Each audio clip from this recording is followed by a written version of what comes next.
का हो गए वो तो लका हो गए भाई कनिहल बिछी मार दिस गए दाई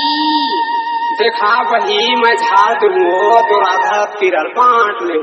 अलकर जगह ग कैसे दखावा ये दाई Mixed by DJ Muklesh